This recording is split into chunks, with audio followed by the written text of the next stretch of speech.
di nuyu ñëpp également voilà. ma lay nuyuwaat di la ziar manit yaa ngi woon Grand Théâtre. waaw maa ngi woon Grand Théâtre et puis damay remercier le premier ministre Ousmane Sonko parce que bi ñu seetlu naa boobu ba léegi lépp loo xam ni lu jëm ci réew mi la. dinañ ma ci invité boole ma ci te loolu sag la. parce que bi président Bassirou Diomaye Faye war a def cérémonie de prestation de service sama jëmm ju ndaw ji ju xeeblu ji ñu yebal nit mu déplacé ñëw ba ci man jox ma invitation. super beneen bi musuma assister fête 4 avril par exemple bu ren bi aussi mu yebal nit mu ñëw indil ma invitation bi ñu def dialogue national bi aussi noonu bii tamit noonu donc yaakaar naa loolu pour man yëg boobu rek dafa neex parce que man xamantewu ma ak moom tooguñu gisewuñu mais loolu rek dafay won ni benn geste de considération la à mon endroit et dama ko ci remercier parce que nag ku la yëg tamit nga yëg ko waaw donc demoon naa ci et puis nekk na lu am solo parce que dem nañ fa surtout pour déglu pour comprendre pour xam parce que ginnaaw ñun ñoo mën a toog di analyser pour comprendre ci tolluwaay réew mi donc yu mel noonu dafay am solo rendez-vous yu mel noonu nga mën a toog fekkee xam de quoi s'agit-il et de quoi on parle. voilà. mais daa mel nit ña ca biti ñëw ba ëppoon ña ca biir de. waaw gis naa ko et puis am na ñu ma yóbbante seen ñaxtu parce que. ñu ne lan ñu ne ma non luy ñaxtu ba. waaw ñoom ñooy patriotes yi bi ñu ñëwee amuñu invitation. joxuñu leen ko mais ku amul invitation tam jërutoon. waaw mais peut-être xam nga bëgg la rek. ak am na ñoo xam ne ay maire yoo xam ne 4 heures du matin lañ dem foofu paraît-il.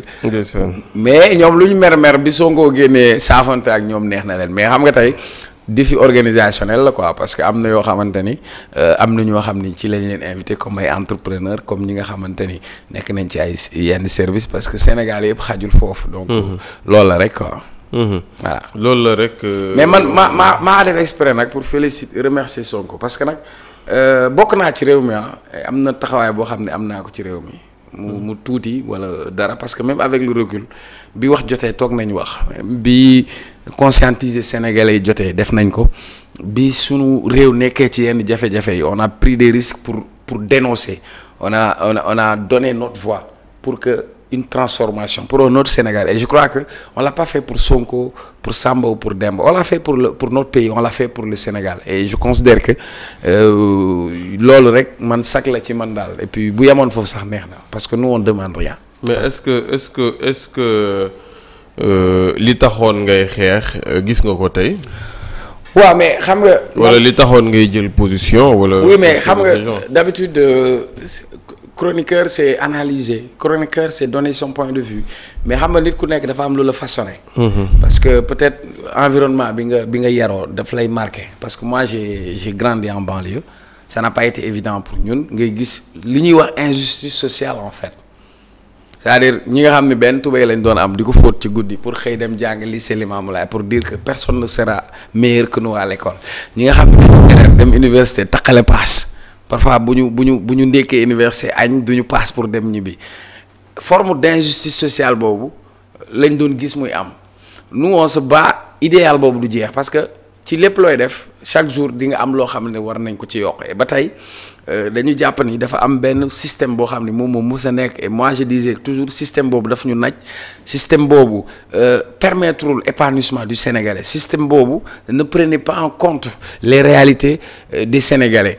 pour améliorer suñu ay conditions de vie et pour man idéal boobu ñun ci lañ mës a nekk depuis ñu nekk ay xale parce que naturellement moi j'ai toujours été un rebelle en révolte sociale parce que je me dis dafa am loo xamante ni daf ñu war et que àdduna ñetti fan la juddu dee nettali ci moment bi nga xam ne ci lañ toll war nañu jëriñ suñu gox war nañu jëriñ suñu réew et je crois idéal boobu laa mës a nekk depuis pratiquement une décennie et tey ñi nga xam ni sénégalais porté nañ leen li tax sénégalais porté leen parce que tout simplement dafa am benn confiance bu ñu am ci ñoom lu tax sénégalais am ci ñoom confiance parce que bi ñu ñëwee ils ont montré une autre façon de faire la politique bi ñu ñëwee ils ont montré que malgré que ils sont jeunes ils sont porteurs d'espoir mais beneen bi dañ fi fekkoon benn système politique classique boo xam ni c'est cyclique quoi ñoom bi ñu ñëwee malgré les épreuves malgré les difficultés malgré liñ leen xoqatal ak lépp ils ont montré que Sénégal jaral na leen ko donc nag pour man la meilleure façon de les accompagner aujourd'hui c'est certes de vulgariser ce qu'ils font, mais la meilleure façon de les accompagner aussi, c'est de leur dire la vérité. La meilleure façon de les accompagner, c'est de leur dire quels ont été leurs engagements. La meilleure façon de les accompagner pour moi, c'est de leur rappeler les attentes et l'espoir que les Sénégalais ont eu par rapport à eux, par rapport à leur projet de société. Parce que je considère que, moi, c'est pas l'affaire de Sonko ou de Diomaye. C'est l'affaire de toute une génération, en fait. Une génération émancipée. Une génération qui a compris que rien ne doit se faire et rien ne peut se faire sans elle. Parce que bu njëkk ba nit ñi dañ doon démissionner sur la chose politique parce que nous quand on se battait c'était pour demander aux gens de se politiser. Parce que bu fekkee élite bi dafa démissionner ñi xam dañu croiser les bras dafay poser problème donc pour man Sonko ak Diomaye ils ne sont juste que les porte-étendards d'une génération qui avait demandé à se mettre là pour faire une transformation sociale, pour faire bouger les lignes. Et parfois, man, quand j'entends Sonko parler, ou quand j'entends Diomaye agir, je me vois dedans. Tu sais pourquoi? Parce que dafa nekk ay idéal de combat yoo xam ne dañ ko mës a am. Par exemple, sur la décolonisation, ils sont en train de décoloniser, c'est-à-dire pas à travers des discours, mais par exemple à travers des actes qu'ils ont posés. Par exemple, FMI bi nga xam ne dafa amoon benn hégémonie teg ko ci sunu kaw. ñoom ñu commencé détaché wu ñun bi ñu nekk xale da ngay dégg ñu naan la sunu maam Majmoud Diop moo doon wax moom sa réew.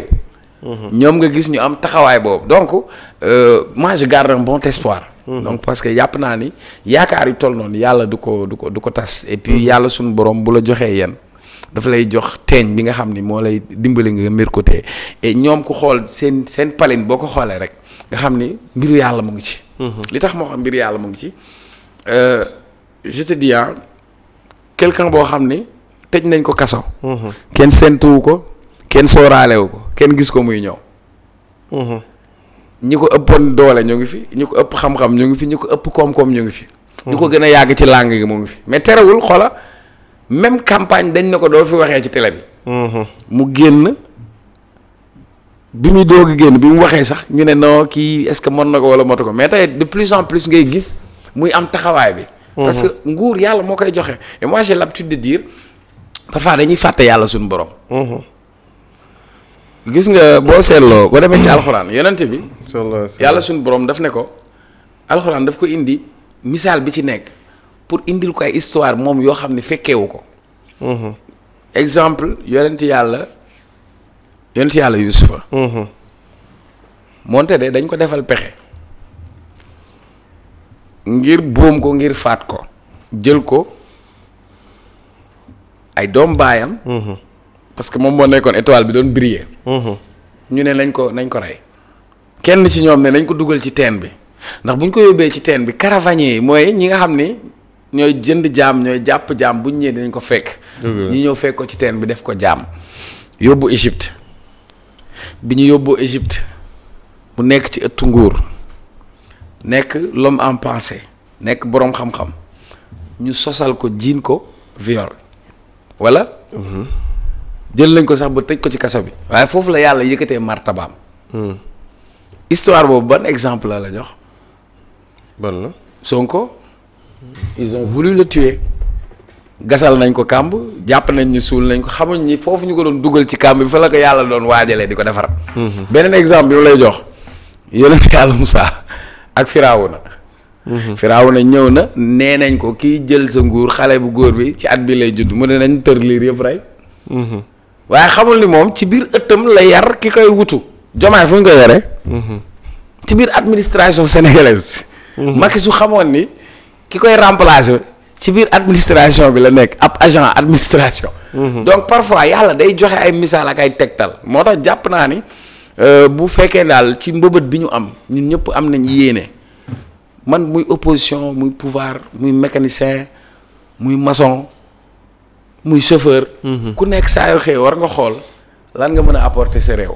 et pour man dimension boobu c'est une dimension même à la fois spirituelle parce que bëgg sa réew si jaamu yàlla bokk li yonent bi doon wax xubbul watani minal iman.